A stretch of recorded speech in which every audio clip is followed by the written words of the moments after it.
After 2 explosive seasons of survival, death games and mind-bending mysteries, Alice in Borderland is finally back with Season 3. But does it live up to the hype? Or does it get lost in its own twisted world? Hello everyone, I'm here back with the review of Alice in Borderland Season 3. This is the complete chronological story of Arisu's journey back to the Borderland. Every single deadly game, every plot twist, and the final shocking revelations that set up the series' future. Full spoilers for the entire season are ahead. Get comfortable, because this is the definitive deep dive. So let's start with the first episode, 5 years later, The Unremembered Life. 5 years after the Shibuya meteorite, life has seemingly stabilized. Arisu and Usagi are married, planning their future and working.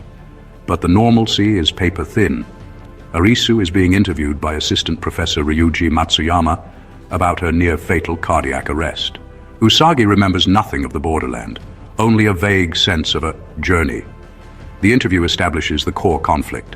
The survivors, like Arisu, have repressed the Borderland, but a part of their collective unconscious knows the truth. Arisu mentions fireworks, a recurring image from the initial explosion, reinforcing that the game world was tied to the moment of death. We see Usagi, too, is suffering. She is plagued by vivid dreams of her deceased father, Shigenori, unable to move past the trauma of his suicide. This unresolved grief makes her a susceptible target for those looking to exploit the survivors' fractured minds. Ryuji's descent and the Joker's return. Ryuji, obsessed with the afterlife and the shared dream of the games, receives a cryptic lead that guides him to an underground seminar. He attends, seeking a near-death experience, a way to understand the survivors' shared memory. This is where the horror truly begins. The seminar is a deadly game of old maid. The rules are brutal. The player who draws the Joker is the winner and gets to continue the journey. But any player who gets a pair drawn from their hand is eliminated by immediate fatal electrocution. Ryuji wins the game, but the cost is several players' lives. His prize: an introduction to Banda, one of the chilling citizens of the Borderland who accepts permanent residency. Banda transports a willing or terrified Ryuji to the Borderland, marking the first successful return. Usagi's disappearance and the shocking pregnancy. Usagi, overwhelmed by her grief and possibly influenced by her interview with Ryuji, begins experiencing déjà vus of the beach massacre. She calls Arisu, distraught, then disappears. Arisu's world instantly shatters. He's approached by Anne, a fellow survivor from the Borderland who remembers everything. Anne warns him, but Arisu can't comprehend her words yet. Later, Usagi is found in a coma alongside Ryuji, having consumed some sort of drug. The shocking discovery is delivered by the doctor. Usagi is pregnant. The life they were building is now fragile, hanging in the balance. The 2-minute countdown and the final leap. Banda visits Arisu and delivers the final chilling message. Arisu will remember the Borderland, and Usagi will be playing in the new games. The stage is set for a forced return. Desperate, Arisu tracks down Anne. She tells him the insane, high-risk plan. He only has 2 minutes after cardiac arrest, the window between life and death in the real world, to enter the collective unconsciousness and save Usagi, even though days could pass in that world between worlds. When a phone call confirms Usagi is in cardiac arrest, Arisu makes his choice. He ignores Anne's warnings of death and life imprisonment and allows her to administer the drug, Insulin Act, that stops his heart. The clock is ticking. Back to the Borderland. The moment Arisu's heart stops, the real world fades to silence. A simple digital message guides him. The game starts at sundown. He emerges into an empty, familiar landscape and follows the directions to the first game pitch, inside a temple. He sees the festive setup: fried noodles, cotton candy, a mocking contrast to the life or death scenario. The game is already closing registration, a chilling sign that the new phase is already underway, and Usagi is likely already trapped within. Arisu is back. He remembers nothing, but he is forced into the role of the ultimate player to save his wife and unborn child. Now moving on to the episode 2, we see Sacred Fortunes, the calculus of death. Arisu and his small group of shell-shocked players land at the Hikawa Shrine for the first game, Sacred Fortunes. The rules are simple but deadly. Draw 10 fortune slips, and for each draw, you must solve a problem in 1 minute. This is a numbers game built on fear. Get the answer wrong, and fire arrows are shot at you, 1 for each margin of error. A small mistake means a few arrows. A large mistake means the whole shrine goes up in flames. The problems range wildly. Basic arithmetic, the birthday problem, a statistical probability puzzle, a human biology question, and frustrating riddles like the Roman numeral and lion puzzle. The tension is incredible, as every wrong answer sends the temperature soaring, physically cooking the players. The return of memory. As the game nears its end, the death toll mounts and the heat becomes unbearable.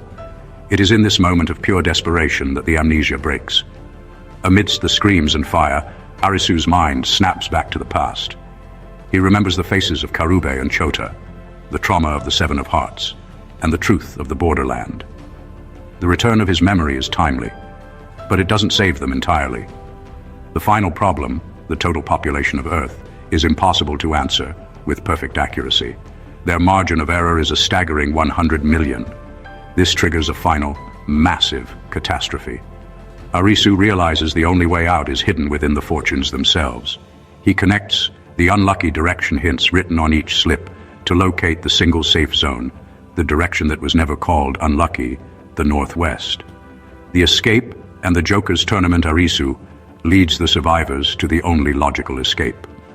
An underground tunnel beneath the sealed shrine well, proving that even a fatal trap has an exit if you can piece together the clues. They narrowly survive the 100 million projected arrows, clearing the game.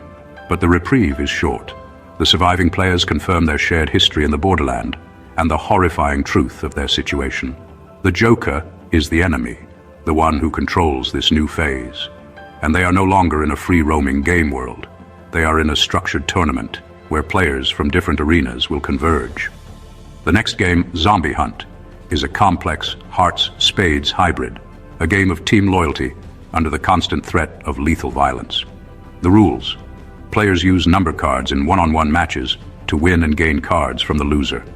The true risk is the 3 special cards: zombie card, an instant win. The loser becomes infected, a zombie, and receives a zombie card. Shotgun card, kills a zombie instantly, but can only be used once. Vaccine card, cures a zombie, turning them back into a human. The ultimate goal is terrifyingly clear. After 20 rounds, the side with the most players, humans or zombies, wins. The losing side is eliminated. The Trust Barricade and Ray's Gambit.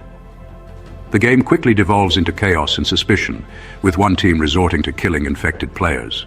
Arisu, now with his memories intact, teams up with the mysterious Ray, who holds both a zombie card and a vaccine card.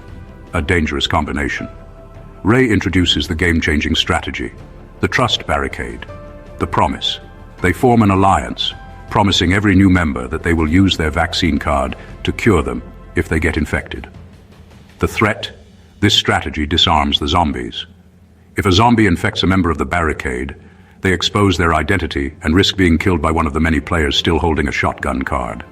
Rai's genius move is building trust on a bluff, convincing other players they have enough vaccine cards to save everyone. With Arisu managing the logistics and Ray handling the sales pitch, they begin to increase their numbers, hoping to force the zombies into hiding. But the episode ends with the gruesome reality. Violence has broken out, and the game is turning into an all-out war between the infected and the survivors. Episode 2 proves that the Joker's games are not just about survival, but about moral warfare. Arisu is back, his mind sharper than ever, but he's playing a tournament where every victory just means more blood on his hands. Continuing with the last episode of game Zombie Hunt. The Zombie Hunt game devolves into a brutal social experiment. The self-proclaimed human leader, Ikino, pushes a strategy of ruthless execution, forcing human players to use their shotgun cards on known zombies to control the spread. This moral pressure is what the game is designed to exploit. Humans are reluctant to kill, while zombies have no incentive to cooperate. Ray attempts to leverage this fear, trying to persuade Ikino to join the exponential zombie side for guaranteed survival, but he refuses on principle, a decision that seals his fate. The true twist. In a shocking reveal, Arisu admits that he was a zombie from the beginning. He exposes Ray's human plan, turns her and Tetsu, and reveals his strategy was to commit to the winning side late in the game, demonstrating a ruthless, calculating edge we've rarely seen from him. The final round sees Nobu infects Kazuya, completing the full takeover. The final tally is a devastating 32 zombies to just 13 humans, leading to the immediate execution of all the human survivors. The zombie side celebrates, officially inducting Arisu and Rei into their winning group. Usagi and Ryuji, the pawn in the plot. Usagi's storyline delivers the emotional gut punch. We learn that Ryuji, the man in the wheelchair, is being manipulated by Banda, the Borderland citizen. Banda promises Ryuji a glimpse of the land of death in exchange for luring Usagi into the games. Usagi, still consumed by grief over her father, accepts Ryuji's cryptic invitation, fulfilling the condition of her shadow of her dead father. We witness Ryuji's desperate drive. Despite being in a wheelchair, he fights his way through laser traps, revealing he's a survivor with a singular obsession to know what lies beyond. He's the perfect tragic pawn for the Joker. Usagi's team is plunged into Runaway Train, a chilling diamond game where players must move through 8 cars and stop the train before the end of the line. The danger? 4 of the 8 cars contain deadly poison gas. Players are given 5 neutralizing canisters and warned by a canary in each car. The game forces them to balance limited resources against pure chance. They start strong, but when a player uses their knowledge of train mechanics, specifically the pantograph on the roof, to predict the position of the hidden gas tanks, his theory proves deadly. The group makes a wrong choice, and one player dies a horrific, choking death. By the end of the episode, the group is down to only 2 canisters for the remaining 3 cars, with 2 gas cars still to come. They have no choice but to rely on Usagi's gut, betting everything on a coin flip with death. This episode is a masterclass in separating the players from the pieces. Arisu has officially transformed into a truly ruthless survivor, while Usagi is a fish caught in the Joker's net. Both are heading towards the semi-finals with devastating emotional baggage and a dramatically reduced group of allies. The episode 4 begins with the train of no return. The episode begins with the frantic, deadly climax of the Runaway Train game. Faced with 2 dying gas cars, the survivors must make a terrifying jump to a parallel train. The chaos is immediate. Some players fall to their death, others narrowly make it. It's a shocking opener that proves the Alice in Borderland writers aren't holding back. Arisu is separated from Usagi in the carnage, but they briefly lock eyes across the tracks. A final, painful image before their trains crash. Arisu is left badly injured, but thanks to the improvised medical skills of Tetsu, who uses a sewing kit, and the collective will of Nobu, Rei, and the others, he is patched up just in time for the semi-finals. Usagi's team faces Tokyo Bingo Tower, a deadly physical game that is pure spades. The objective: climb the Tokyo Tower and press buzzers at various points to fill out a bingo card, vertical, horizontal, or diagonal line. The final free buzzer sits at the very top, acting as the center square. This game is relentless, combining dizzying heights with active obstacles that knock players off the tower. Usagi's grit shines through as she pushes past her limits, and the grief of her friend's death on the tower, securing the final buzzer and clearing the game for her team. This isn't just a physical win, it's an emotional victory that confirms her strength as a player. Meanwhile, Arisu, still injured, is forced to play Kick the Can, a brutal game of hearts that requires teamwork and sacrifice. The rules: players must relay explosive cans back to a starting base before a timer runs out. Every time the can changes hands, the time limit decreases by 5 seconds, making betrayal, selfishness, and teamwork equally lethal. Arisu quickly realizes that the only way to survive is to work as a unified team, relaying cans between teammates. However, the game becomes a brutal elimination match. Shion dies trying to save another player. The team's survival comes at the ultimate cost, when Kazuya sacrifices himself, using his final moments to ensure the last can is returned, clearing the game for Arisu, Rei, Nobu, and Tetsu. After the games, we get the true shock of the episode. Banda, the Borderland citizen, confronts a distraught Ryuji, who is also a survivor. Banda reveals the Joker's twisted goal, to keep Arisu trapped in the Borderland forever. Banda offers Ryuji a chance to learn the true nature of the afterlife in exchange for one final act, killing Usagi in the upcoming final game. Usagi is Arisu's one true tether to the real world. If she dies, Arisu will lose all reason to leave the Borderland, making him the perfect eternal player for the Joker's twisted entertainment. Ryuji, desperate to understand the land of the dead, agrees to the betrayal. The survivors regroup in a somber, deserted Shibuya, the iconic setting where their entire nightmare began. Arisu, Rei, Nobu, and Tetsu prepare for the final game, knowing that betrayal is not just possible, but the final rule. With Usagi unknowingly marked for death, Arisu is heading into the ultimate game, not just to survive, but to fight a final battle against his greatest enemy, the emotional trauma that threatens to bind him to this death world forever. Let's go through Episode 5, the shocking reunion and revelation. After a confusing setup with computer-generated images of a peaceful future Shibuya, Arisu and Usagi finally find each other. The reunion is deeply emotional, but the joy is immediately shattered by a new reality. As the game registration closes, the computer announces 10 participants, though only 9 players are standing there. The shocking truth: Usagi is pregnant with Arisu's baby. The Borderland considers the unborn child a full participant, raising the stakes to an unimaginable level. The episode also highlights the continuing tension with Ryuji, who Usagi defends as her savior, unaware of his dark deal to lure her here. Arisu remains deeply suspicious, but the game demands their attention.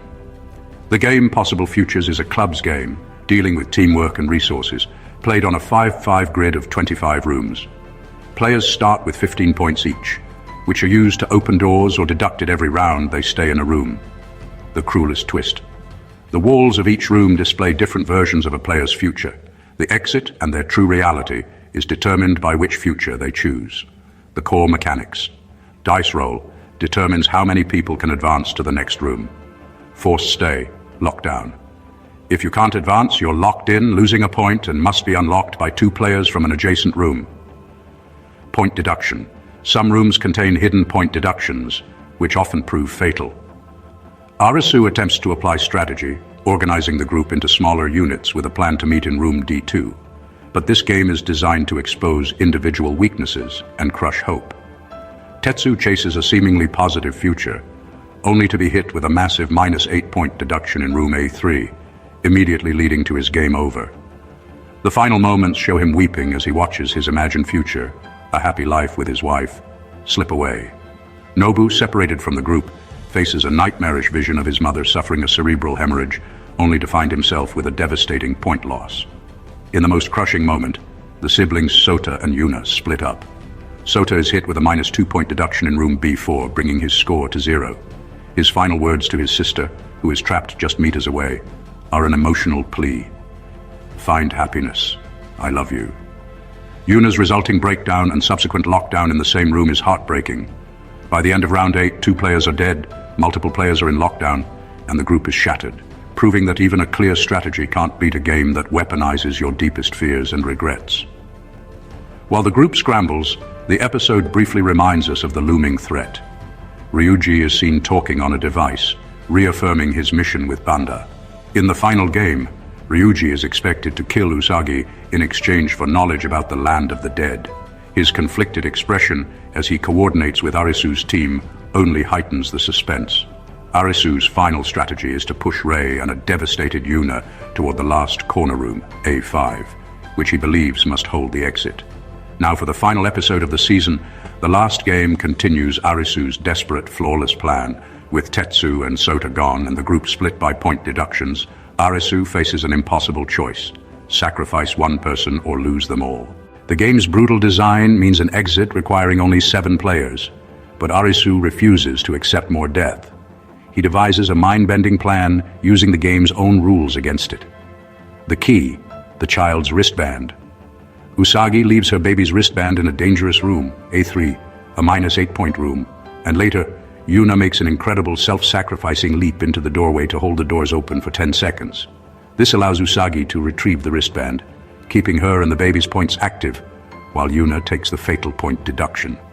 The sequence is heart-stopping, showcasing Arisu's brilliance and the desperate, selfless teamwork of the survivors. The 7 remaining survivors successfully reach the exit room, but the game demands they roll the dice one last time, confirming that only 7 can leave. Arisu makes his move. He pushes Usagi away and chooses to stay behind, fulfilling his own prophecy of his future. As he is locked in, Ryuji, remembering his promise to Banda, attempts to drag a distraught Usagi to her death in the vortex.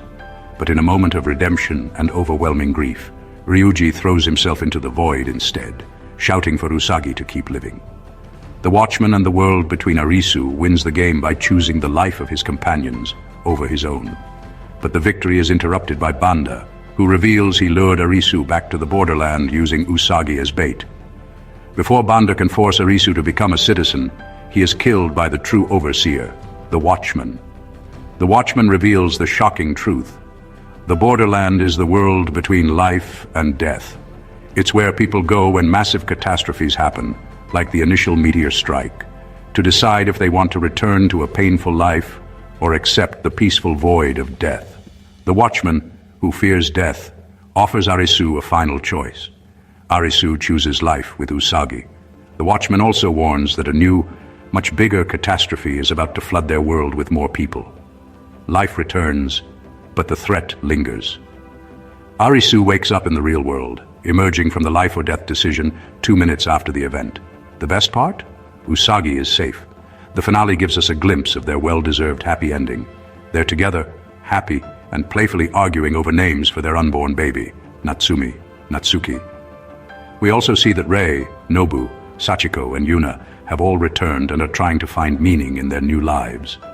But the Watchman's warning rings true. The final moments show increasing global seismic activity and news reports of simultaneous, unprecedented earthquakes, signaling that the next great disaster is imminent. The Borderland may be closed for now, but the line between life and death is getting very thin. What did you think of the finale?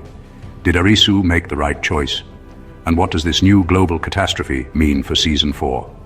Let me know in the comments. Theories for the future of Alice in Borderland. The Global Borderland Theory. Season 3's finale hinted at disasters happening outside Japan, floods, quakes, collapsing cities. We might see that Borderland isn't limited to Tokyo. It could be a global phenomenon, where people who have near-death experiences slip into their own Borderland. This sets up a Season 4 with a new protagonist in another country, possibly the teased US to Alice. The Joker's true role. The Joker revealed itself not as a single entity, but as a symbol of limbo between life and death. However, the Watchman, Ken Watanabe, appeared almost like a game dealer. Could there be multiple Watchmen around the world, each hosting their own Borderlands? Future seasons could show that the Joker is a system, a cosmic mechanism that keeps souls in balance, not a villain. Arisu and Usagi's child. Usagi's pregnancy was central in Season 3. A popular theory: their child might have special significance, since it was already part of the games through a second wristband. In a future season, the child could either become a target of the Borderland system or perhaps the key to breaking the cycle. This adds a new generational storyline, making Arisu and Usagi's roles more protective than survival-focused. Banda isn't gone. Banda, the cunning manipulator, was revoked of citizenship and eliminated. But what if that's not the end? Since Borderland exists between life and death, Banda could resurface in another form, maybe as a Joker's emissary or in another player's Borderland. His intellect and charisma make him too valuable to discard permanently. Multiple realities, layers. Some fans theorize that what we see as real life after Season 2 and 3 could itself be another game layer. If true, Season 4 might reveal that Arisu and Usagi never truly escaped, that the real world is just another advanced stage of the Borderland. This would explain why disasters continue outside. The game never actually ends. Return of past players. Quina, Chishia, Niragi, and others had arcs that seemed closed, but the Borderland often recycles souls. A theory is that some could return as game masters in other countries' Borderlands, turned from survivors into rulers. That would create emotional conflicts if Arisu or Usagi cross paths with them again. Spiritual metaphor endgame. The Borderland may ultimately not be a physical place, but a collective subconscious realm where humanity processes death.